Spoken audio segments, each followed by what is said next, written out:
Muy bien, gracias, Celina. Buenas tardes, bienvenidos a esta nueva reunión online de la Asociación Amigos del Dr. Augusto Raúl Cortázar. Y hoy vamos a tener una reunión muy especial en la entrevista a su hija Clara Cortázar. Ella es miembro, además fundadora de esta asociación y una persona que nos ha ayudado mucho con sus ideas y sobre todo con su empuje, con su motivación, para sacar adelante este proyecto que vamos haciéndolo realmente con mucho cariño y con gente que se va asociando y va creando nuevas posibilidades, ideas, etc. Pero en esta ocasión vamos a hablar con Clara como hija del maestro.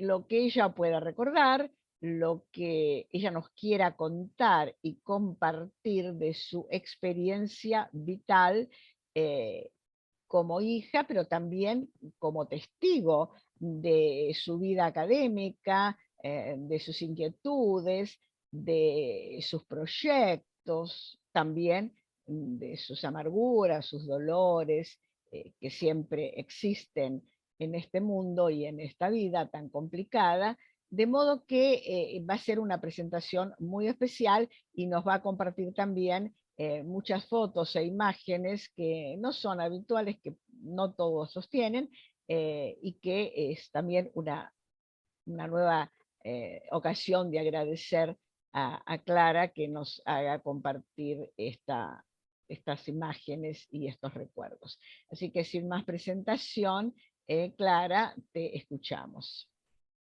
Muchas gracias, Celina. Y gracias no solo a Celina, sino a toda la Asociación de Amigos que me da esta oportunidad de hablar de mi padre eh, y de hablar bastante largamente sobre él. Espero que no sea demasiado largo. Y siempre me gusta empezar a hablar de mi padre con unas palabras del Quijote, unos versos que Cervantes pone en boca del bachiller Sansón Carrasco, hablando del Quijote, ya muerto, de Don Quijote, ya muerto, y cuando dice la muerte no triunfó de su vida con su muerte. La vida perdura. Y me gusta empezar así porque, como ustedes saben, mi madre era una especialista de Cervantes. Y Cervantes formaba parte de la familia, tanto como cada uno de nosotros. La muerte no triunfó de su vida con su muerte, y esta entrevista viene a corroborar esta afirmación cervantina, esta entrevista de amigos, que por algo se llaman amigos, ese término tan entrañable. Por supuesto, no voy a intentar hacer algo diferente de lo que soy, una hija que habla de su padre. Tengo 80 años, mi padre tendría 112. Soy, por lo tanto, vieja y memoriosa. Y quizás pueda decir algo de lo que mi padre me dio, tanto y tan grande, que difícilmente podré abarcar su profundidad. Y como en otras ocasiones, en el centenario de su nacimiento, por ejemplo, creo oportuno utilizar algunas fotos, algunas imágenes, como ya lo anunció Celina, del álbum familiar, con buenas y malas fotos, pero todas cargadas de recuerdos, y abierto así en su intimidad a todos ustedes que son amigos.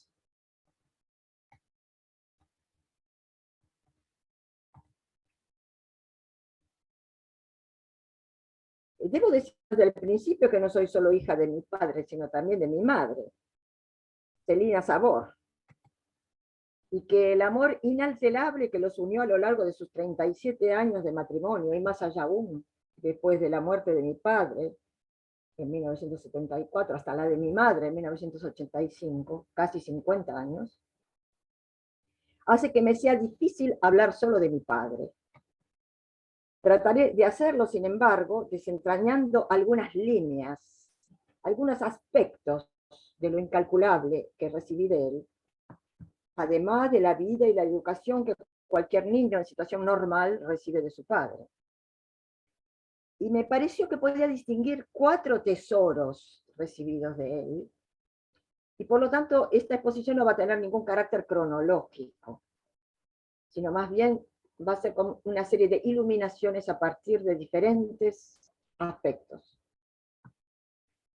El primer rasgo de mi padre, que fue esencial para mí y para mi hermana, es que mi padre era un hombre auténtico, íntegro. No tenía dobleces ni reservas mentales.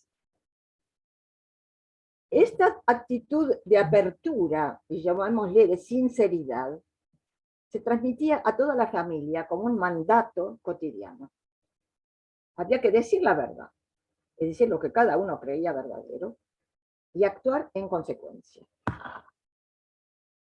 Una vez, adolescente de 15 años, entré en conflicto más o menos abierto con algunos de mis profesores en la escuela normal a la que asistía.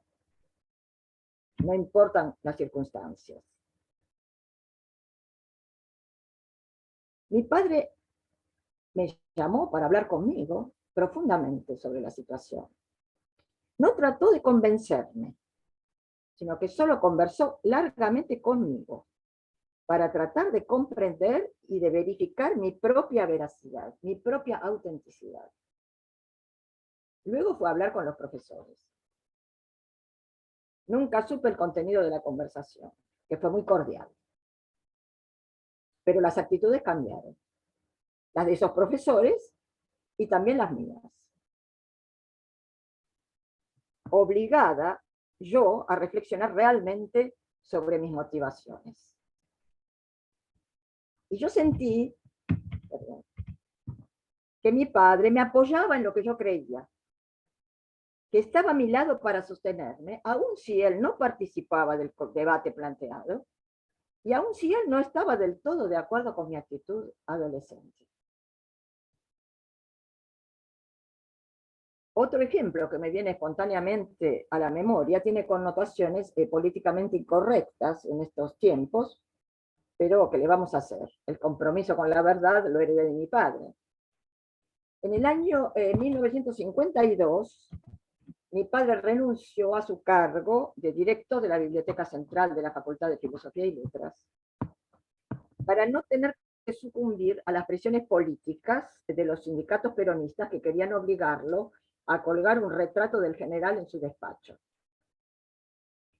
Mi padre no tenía absolutamente ninguna afiliación política, pero las intromisiones sucesivas del poder de turno en la vida de la Universidad de Buenos Aires lo habían privado de maestros como Aparicio, Rojas o Amado Alonso, o de amigos como Anderson Lindbergh.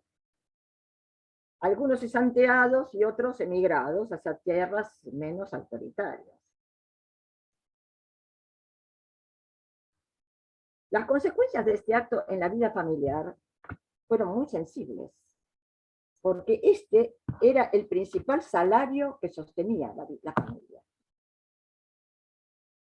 Además, unos pocos meses antes, mis padres habían decidido comprar un departamento con un préstamo del banco hipotecario y estaban comprometidos con el pago de las cuotas, que eran por sí mismas ya muy exigentes. El desafío, por lo tanto, fue enorme. Recuerdo una Navidad en la que solo había chauchas para comer. Pero esta situación no afectó de ninguna manera la alegría que reinaba en la casa. La pobreza era apreciada como una bienaventuranza evangélica, y la habilidad milagrosa de mi madre para sortear dificultades materiales hicieron el resto. Mi hermana Isabel, 3 años mayor que yo, y yo misma, no estábamos al tanto de la gravedad de la situación, ni tampoco de la gravedad de la decisión de mi padre. Y no sentimos en nuestros padres ni agobio, ni rencor, ni amargura, ni miedo, sino todo lo contrario. Y los esfuerzos de todos juntos para llegar a este departamento deseado nos valió vivir al fin la mudanza como una conquista familiar. En ese departamento modesto de la calle Rosario, en Caballito, vivieron mis padres hasta el final de sus vidas. Algo parecido ocurrió en 1973, cuando a raíz de la radicalización política, los centros estudiantiles de la carrera de antropología hicieron contra mi padre un verdadero juicio político, y lo que es peor, pseudocientífico. El ataque fue tanto más amargo para él, cuanto que provenía de sus propios alumnos, a los que él había alentado, apoyado, impulsado y en algunos casos ayudado con becas del Fondo Nacional de las Artes para que pudieran proseguir su carrera. Pero nunca le oí decir palabras de reproche o de acusación. Su actitud fue más bien la de tratar de comprender, de buscar la verdad que estaba detrás de la injusticia, de encontrar en esos ataques motivos para repensar sus propias convicciones. El shock fue tan fuerte, sin embargo, que le costó la vida. Esta actitud de apertura hacia las opiniones de los otros, como manera de sustentar la verdad, como manera de buscarla, se vio también en su inalterable amistad hacia estudiosos que lo criticaban en sus planteos metodológicos.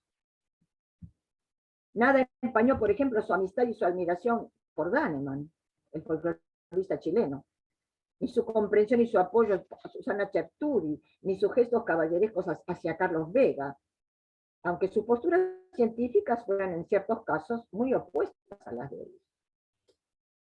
La verdad no era para él un simple saber intelectual, ni una doctrina, ni una ideología, sino algo entrañable, vital, algo que se buscaba perpetuamente, el sustento de su vida y de su conocimiento, y no podía expresarla más que como la vivía y como la hacía.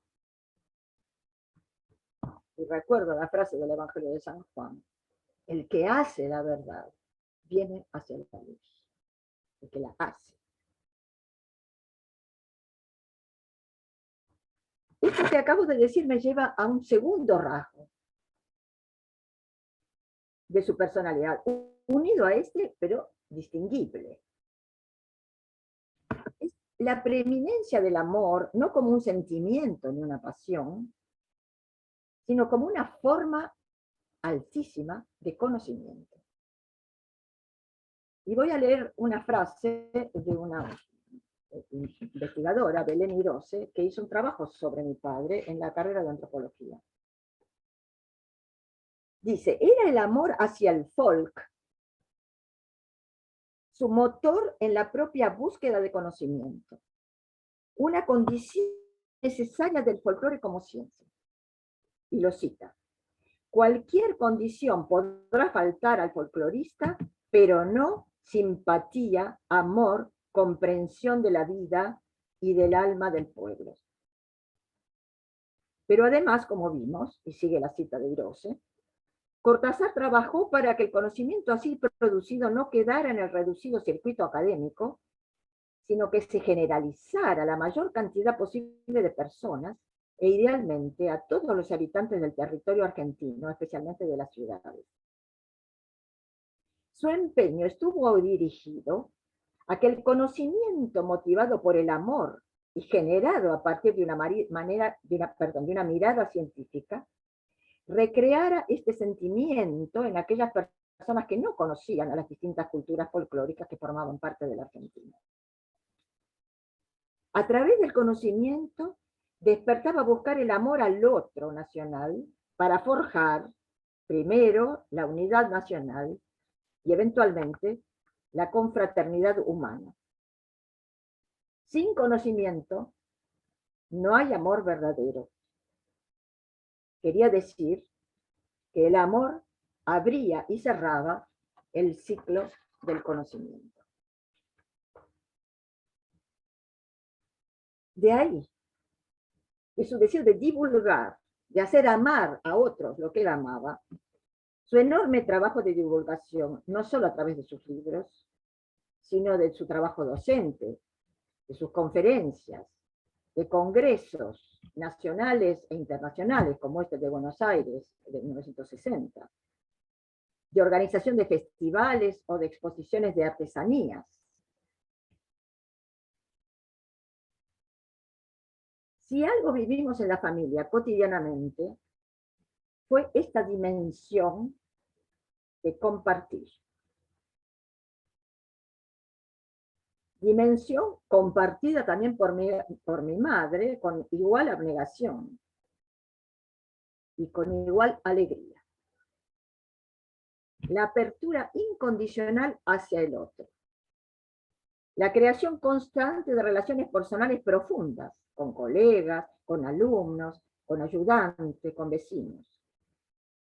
Nuestra mesa era sistemáticamente compartida por eminentes estudiosos, por jóvenes estudiantes, por la familia de obreros que vivía en el caserón contiguo, o por algún viejo amigo que viajaba a Buenos Aires desde su ranchito perdido en Santa María de Catamarca o en Molulo, en Jujuy, para que lo atendieran en algún hospital público o para hacer algún trámite endemoniado en la administración porteña. Era imposible no compartir con mi padre su admiración por algunos de sus informantes. Por ejemplo, don Francisco Aguaisol, de Catamarca, aquí en la foto, o mucho más conocido a través del trabajo de Pelorán, don Hermógenes Cayo, de la quebrada de Humahuaca. Hemos recibido en nuestra casa en Buenos Aires a estos personajes extraordinarios, portadores de una cultura tradicional absolutamente prodigiosa. La riqueza de los intercambios que vivimos nosotros, las hijas, con total naturalidad, fueron absolutamente decisivos en nuestra formación intelectual y humana.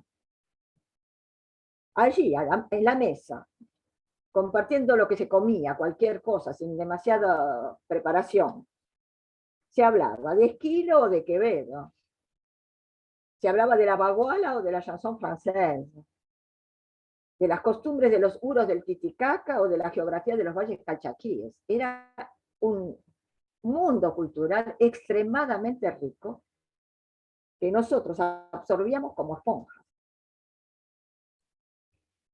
A veces eran grupos enteros de estudiantes que venían a festejar el final de las clases o a seguir algún seminario complementario.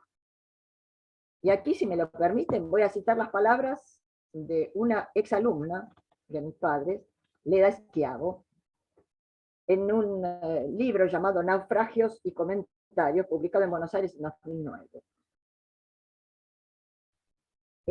Leda era alumna de mamá en la materia literatura española del siglo de oro, en la Facultad de Filosofía y Letras de la Universidad de Buenos Aires. En una ocasión, dice, Celina decidió invitarnos a ir a su casa para darnos clases suplementarias sobre el Quijote.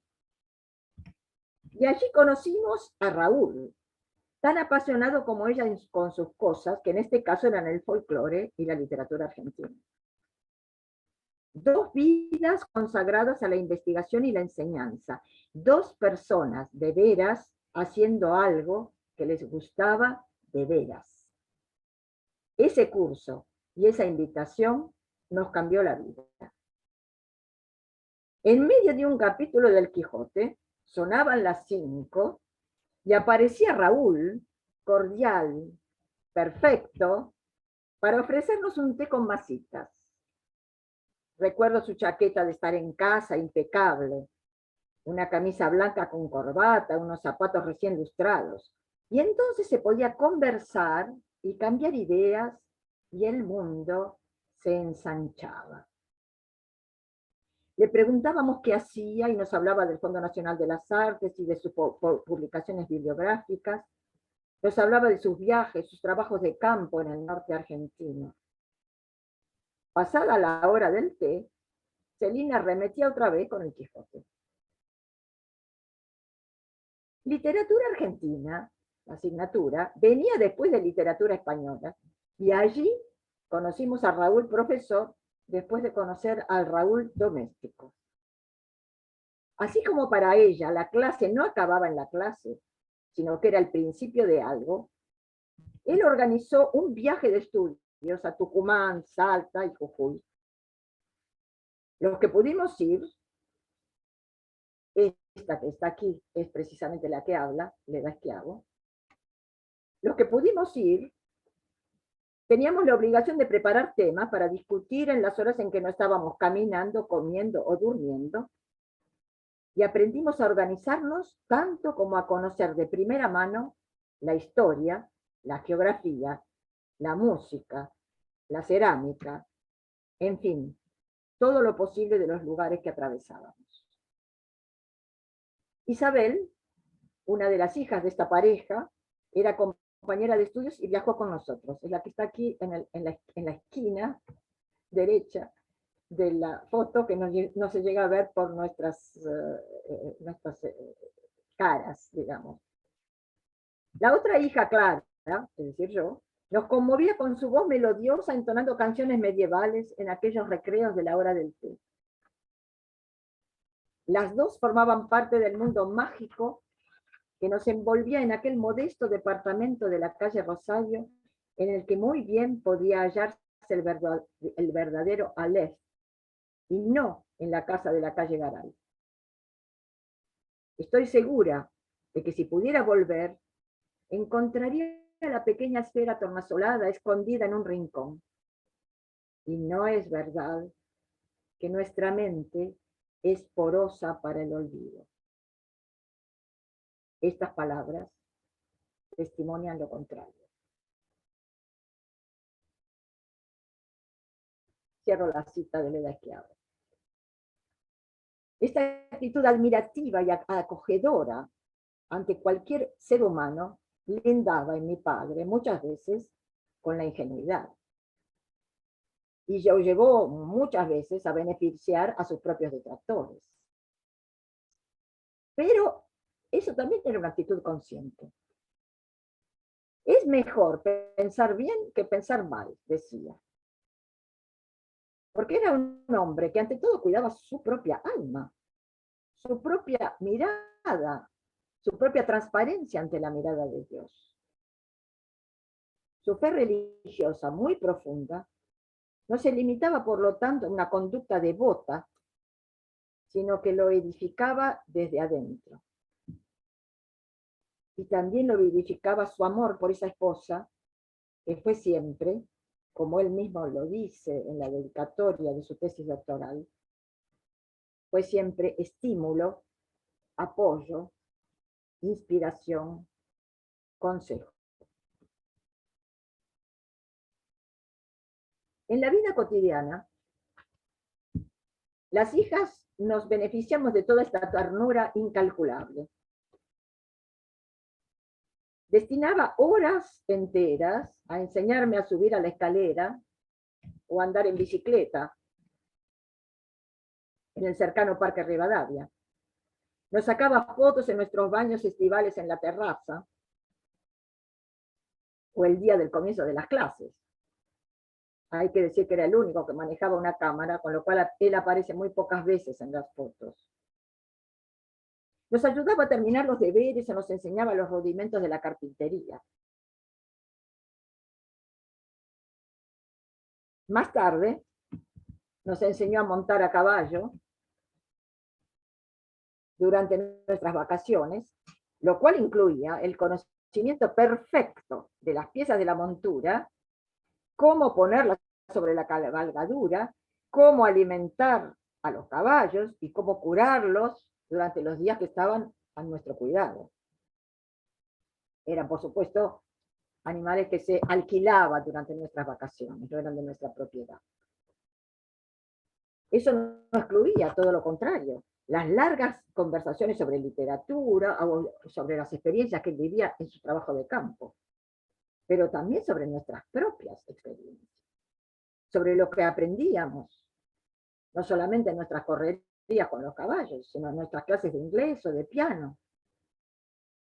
Nada de lo nuestro le era ajeno, pero él nos hacía participar plenamente de lo suyo. Desde que tengo memoria, esas vacaciones correspondían a sus viajes de investigación por el noroeste. Salta, perdón, esta es otra de nuestras cabalgaduras. Salta, Jujuy, Catamarca, aquí Humahuaca. Mi pobre madre se adaptaba a la aventura lo mejor que podía en esos tiempos en los que el turismo no existía. Hoteles o pensiones incomodísimos, para no decir abominables, viajes interminables en tren o en ómnibus. Un año tardamos 52 horas para llegar desde Buenos Aires a Tilcara. Condiciones de vida muy rudimentarias muchas veces, en algún pueblito, en algún rancho. Para nosotras, las chicas, era un paraíso. Jugábamos con los chicos del pueblo. Recuerdo a este chiquito que se llamaba Leopoldo. Disfrutábamos de los chivitos o de los potrillos. Descubríamos un mundo muy diferente del de Buenos Aires. Un mundo en el cual nuestro propio padre se transformaba en alguien diferente. Empezaba a hablar con una tonada particular, utilizaba palabras que no entendíamos, expresiones que nunca habíamos oído, se vestía con bombachas, poncho y sombrero ovejero, como lo ven en las fotos, y demostraba una afinidad total con gente que apenas conocíamos.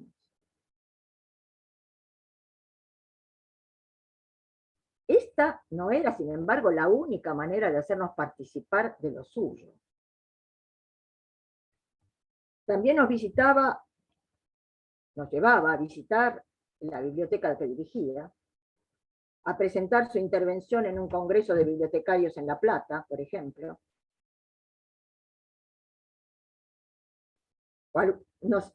Lo acompañábamos cuando dictaba algún curso en Bahía Blanca o en Valparaíso o en Chile. Más tarde nos faltábamos a los festivales de folclore o a las exposiciones de artesanías. Pero también comprobábamos que nos acompañaba en nuestras propias elecciones de vida, que muchas veces fueron desconcertantes para él. Pero aún así sentimos que su amor incondicional no se resentía en absoluto.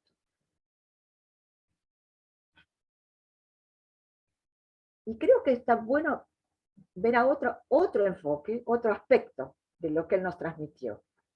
No solamente la integridad y la veracidad, digamos, no solamente el amor y la capacidad de compartir, sino también el entusiasmo. Tanto la adquisición del conocimiento como la realización de la obra iban acompañados en él de una alegría, un asombro, un fervor extraordinarios, y estoy segura que todos los que lo conocieron sintieron este aspecto. Papá se maravilló. Era una frase hecha. Papá se maravillaba muchas veces, cotidianamente. Yo recuerdo sus explosiones de gozo cuando se editaba alguno de sus libros, o cuando había dado fin a un artículo que lo satisfacía, o cuando se había podido obtener en el Fondo de las Artes un subsidio para un proyecto valioso, o más cotidianamente, cuando leía un libro interesante, o un poema. Recuerdo su fervor, su entusiasmo ante las fiestas populares.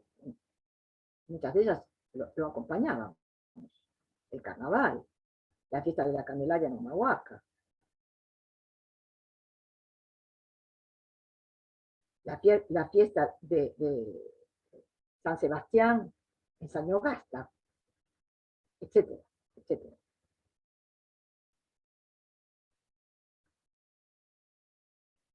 Todo esto, este entusiasmo, se trasuntaba en su risa, muy contagiosa.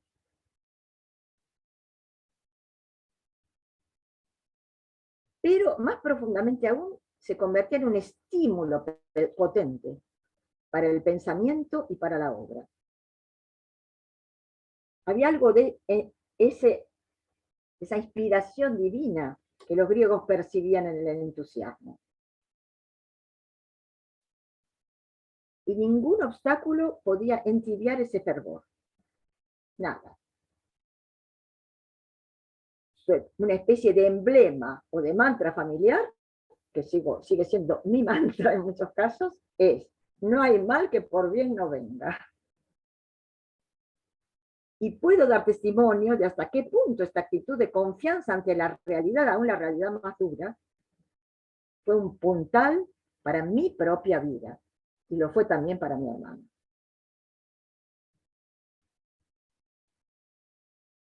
Si me permiten, vamos a entrar ahora en un cuarto aspecto, que es también fundamental, creo, y que también nos transmitió. Es el método. No es casualidad que ese amor por el folk, que ese entusiasmo, que esa búsqueda de la verdad, se hayan encauzado en él hacia un conocimiento cada vez más profundo mediante un método, el método integral para el estudio del folclore. Todos saben que él tradujo los trabajos de Malinowski en el año 48, pero no todos notaron hasta qué punto ese método revolucionó los estudios antropológicos y folclóricos en la Argentina. Yo no me voy a extender en estas consideraciones, no son mi tema, ni mi objetivo. Simplemente hago notar que esta tendencia casi obsesiva hacia la metodología se tradujo no solo en su tarea científica, sino también en su vida cotidiana. Creo que ese rasgo de su personalidad fue forjado tempranamente por las exigencias de una infancia y una adolescencia muy difíciles.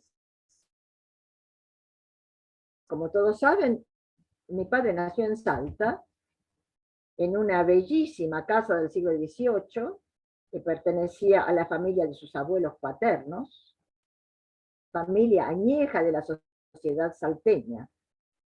Su abuela, doña Carmen Arias, pertenecía a una de las familias fundadoras de la ciudad y se casó con el vasco don Pedro Cortázar, llegado de Bilbao para dirigir la sucursal del Banco Nación, recientemente inaugurada en la ciudad de Salta. Esa casa es hoy un museo, Museo Casa de Arias Rengel. Mi padre nació en esta habitación del primer piso.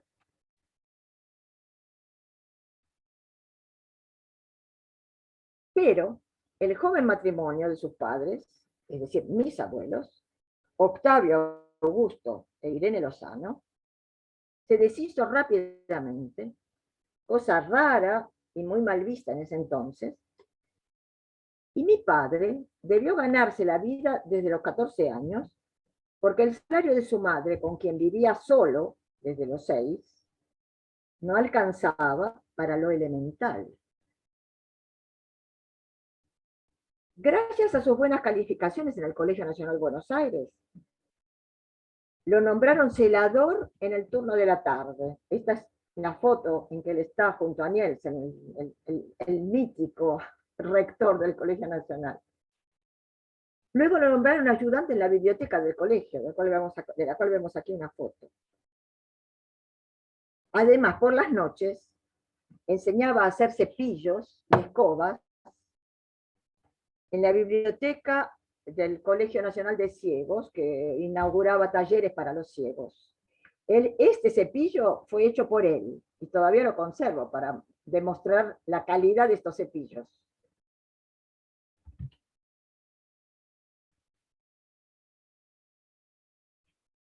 Apenas terminada la escuela secundaria, se inscribió en 2 facultades, la de Derecho y la de Letras. Y las cursó simultáneamente, mientras trabajaba, porque seguía manteniendo a su madre, en gran parte.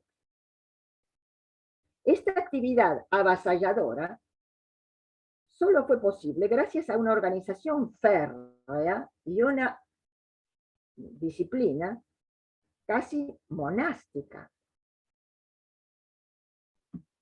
Su actividad de bibliotecario, una carrera que sumó a las dos anteriores, le dio herramientas para un orden racional y científico muy refinado, que él aplicaba a su propia biblioteca y hasta a la de sus hijas. Nosotros aprendimos los rudimentos de la clasificación decimal con nuestros libros de cuentos y nuestros manuales escolares. Tenía casi una manía del orden. Un lugar para cada cosa y cada cosa en su lugar, decía.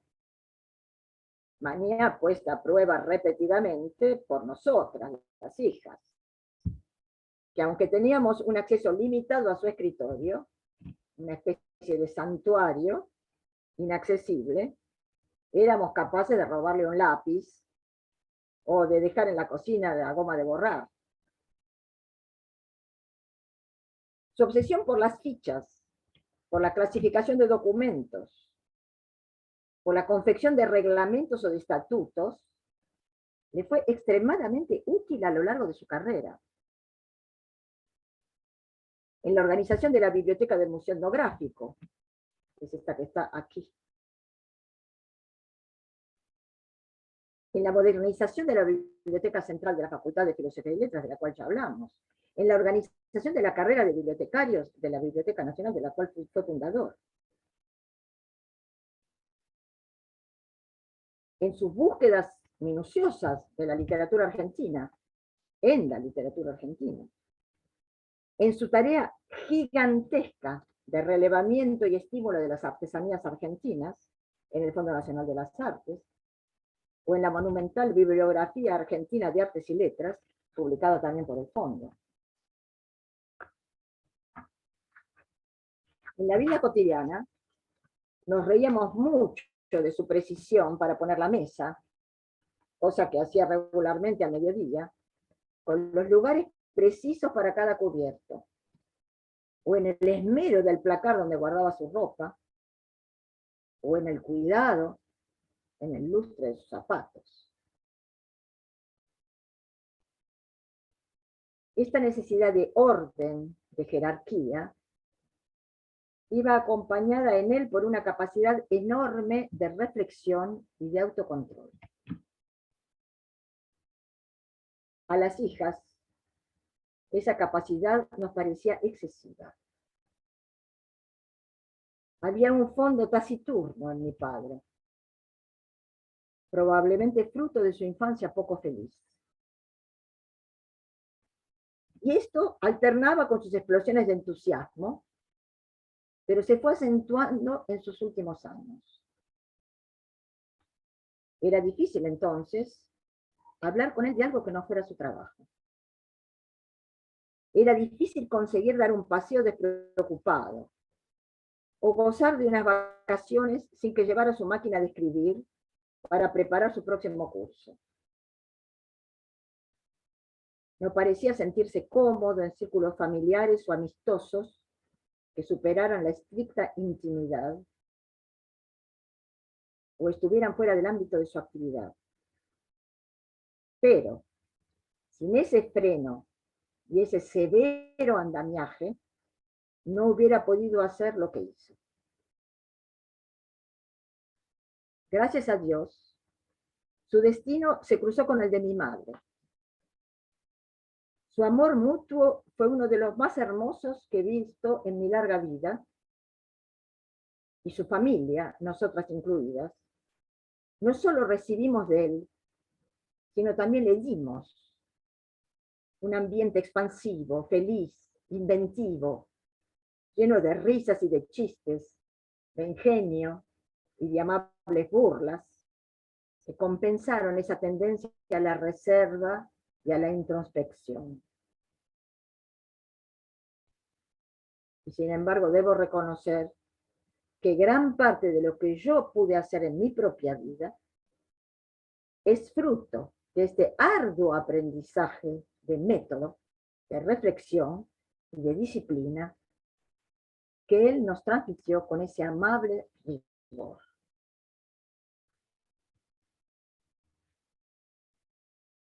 Tuve la suerte enorme de tenerlo como padre. Fue un regalo de Dios que nunca podré terminar de agradecer, y mi hermana Isabel piensa lo mismo. Y quiero cerrar esta rememoración con unos versos de un soneto que él escribió a punto de cumplir 18 años, porque también le gustaba cuando era joven escribir poemas, versos que he citado otras veces, y que pueden decir mejor que yo misma lo que mi padre significa para mí durante toda mi larga vida de 80 años. Caes como el árbol que tronchó el invierno, mas dejas 1000 semillas en la tierra, cada una de las cuales en sí encierra tu misma savia en su recuerdo eterno. En ti aprendimos a vivir la vida. Tú hiciste nuestro espíritu fecundo y no nos es tan triste tu partida.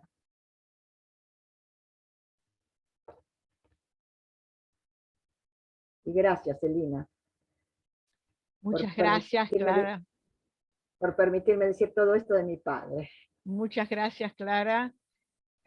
Creo que no hay más nada que decir porque tanto yo como todos los que accedan a este video van a quedar igualmente emocionados.